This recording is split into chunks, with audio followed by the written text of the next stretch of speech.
Hi all. In this session, we will see curriculum and preservation of culture. So we have already covered different aspects of curriculum and you might have studied various aspects of culture. So how this culture has been preserved through curriculum. So we are trying to find out the details of this particular aspects in today's presentation. So education and culture. So with regard to education, education has to perform a trifold function with respect to culture.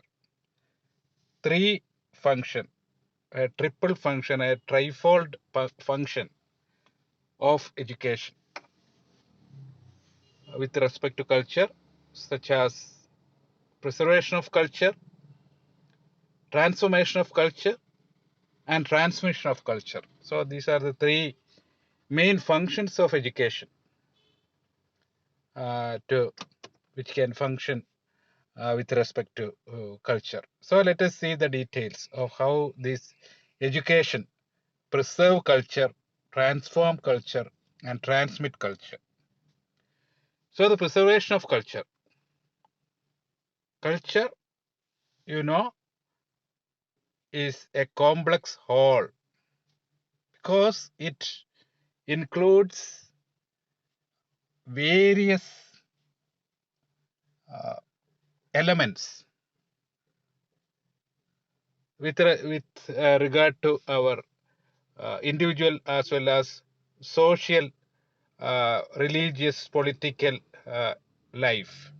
So there are so many aspects which influence our life, or various elements contribute into a particular culture.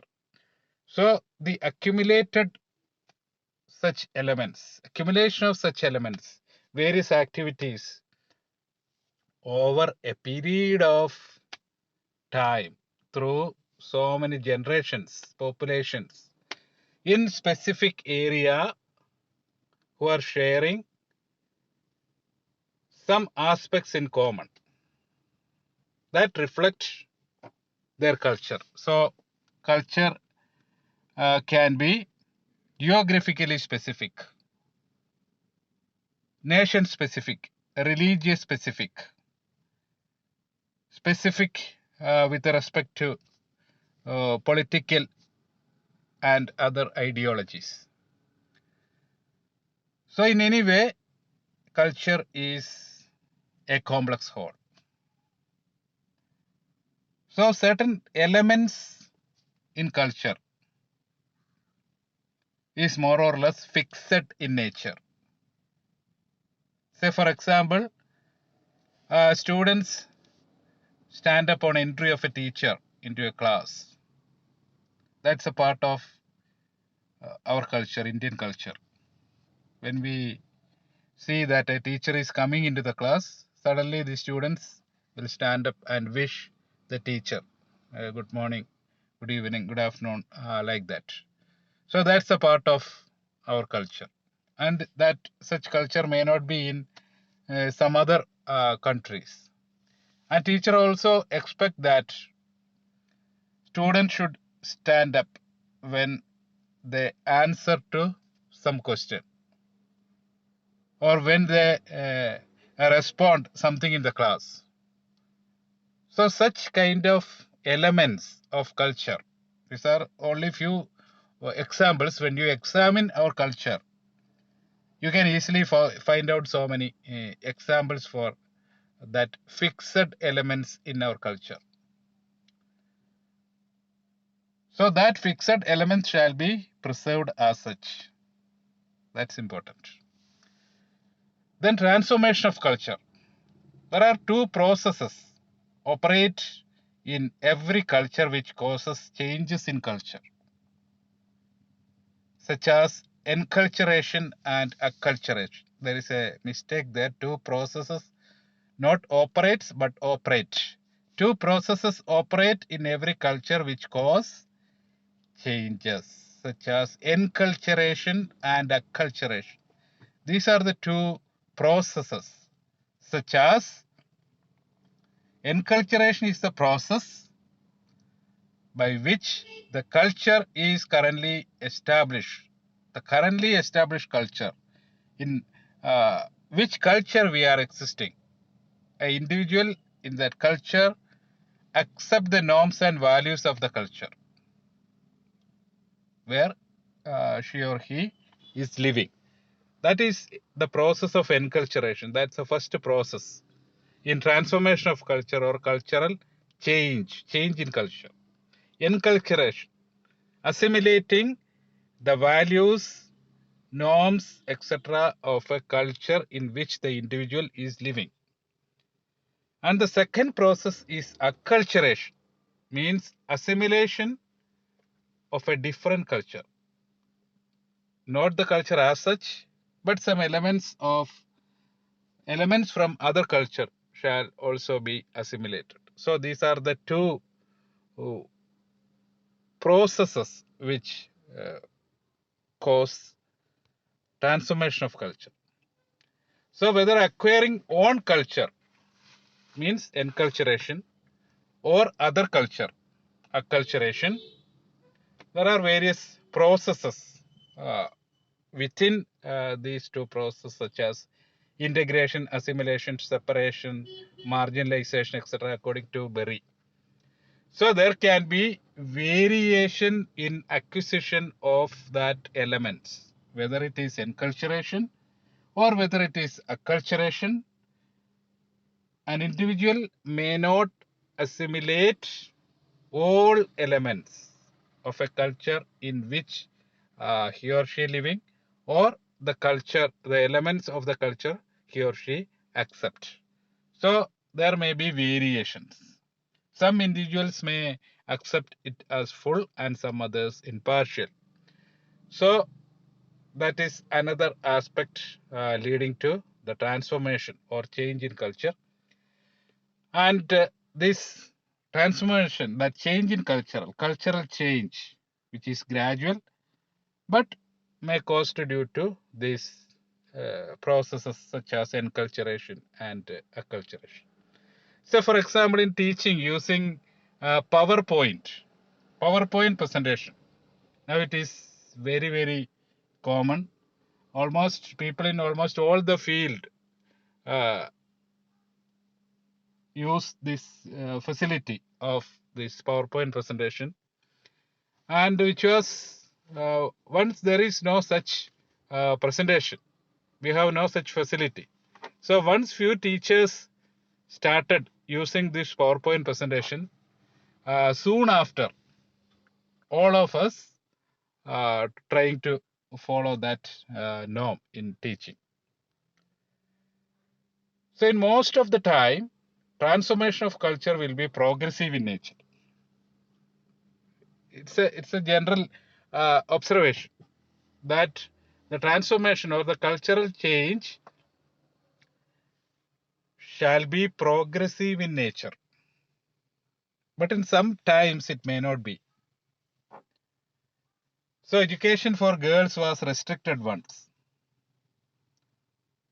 Girls should not be allowed for school education uh, in some time back. Not in our place, but in many places, even now, their higher education is restricted, or education to certain particular programs are still restricted. But later on, there are nowadays even there are specific programs and scholarships to promote girls' education. So that's a transformation in progressive direction, in a positive direction. This transformation brings up certain refinement in the society. And all transformation may not be progressive. The human development, for example, is mainly on the cost of environment. we are exploiting natural resources too much. That's a part of our culture, the disposable culture, throwaway culture. So that's a prevalent culture now, but it is not in a progressive direction. So it's against the principle of sustainability. So the transformation can be in two direction, either in a progressive or positive direction or in a negative direction. The third function of education, the preservation, conservation, and the transmission. Transmission of culture. That's the most important function of education than that of preservation and transformation. The transmission from one generation to other,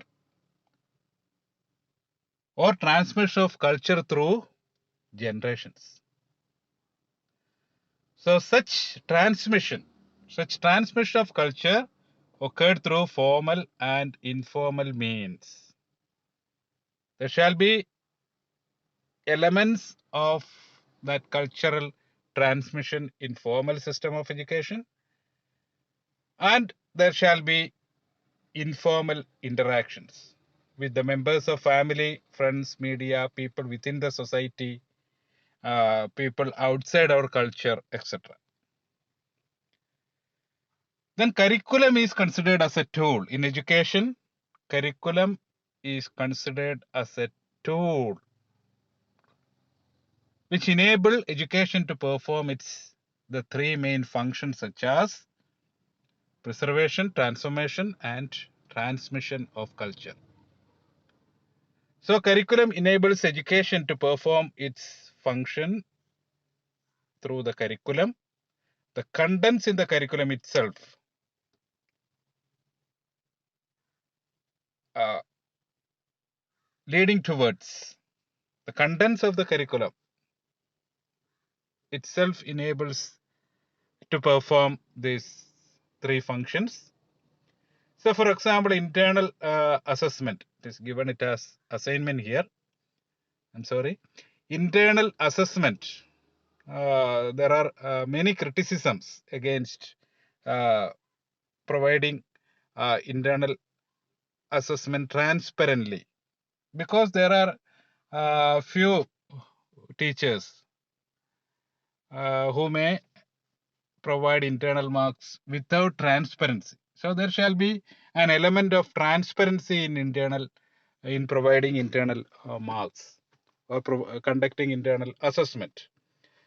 So in curriculum, there shall be specific provisions to ensure such transparency.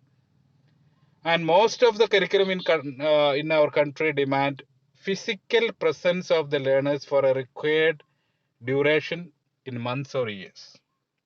That's the part of another important aspect, important fixed element of our curriculum, that the learner shall be compulsorily attend the institution throughout the duration, or say for example for about 75% or 80% of physical attendance is compulsory as per the curriculum. Then certain elements in our education system, all these system we set as fixed. Then in school education, the prescribed system of learning material, that is textbook system, the prescribed textbooks. So we are very much conditioned with that prescribed system in our school system of the 10 to 12 year school system. And after that also, we are relying so much on such kind of a textbook system. So the learner has no freedom, or learners are conditioned to such kind of a prescribed system of education. So in such a way, that system of education, that product oriented system has been established, and it is ongoing. It is preserved. That culture is being preserved. Then the textbooks, the process of learning also.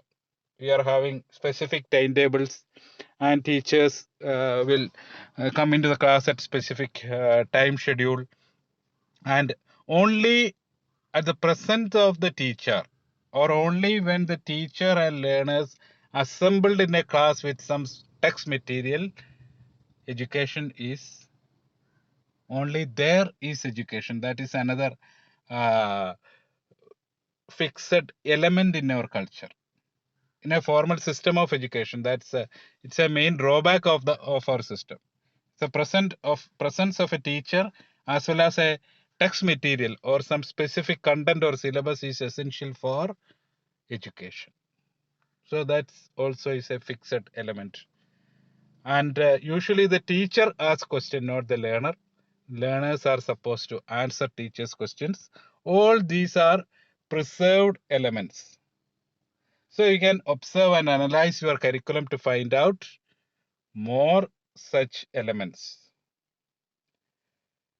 So then the mode of transaction. When we take the mode of transaction also in curriculum, the usual modes are about to 80% or more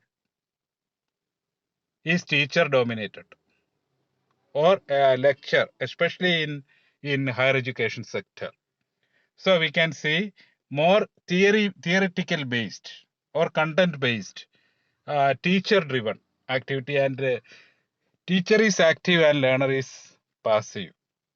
So the culture that fixes that the active role of the teacher and the passive role of learners. So in essence, the curriculum which decides the destiny of culture in a population. Though we at the early stage of this presentation we say education has to perform the three functions such as preservation, transformation, and transmission of culture. Specifically, it is a curriculum. It is a curriculum, the nature of the curriculum, which decides whether it should preserve, transform, and transmit the curriculum. To what extent? Transmission definitely will be done. And transformation, the question of transformation will be heavily dependent upon curriculum, because preservation and transmission will occur in any type of curriculum. They can preserve and they can transmit, but transformation required some kind of refinement, because the line of transformation is progressive or positive. So that's all about curriculum and preservation of culture. So thank you for watching the presentation. Thanks.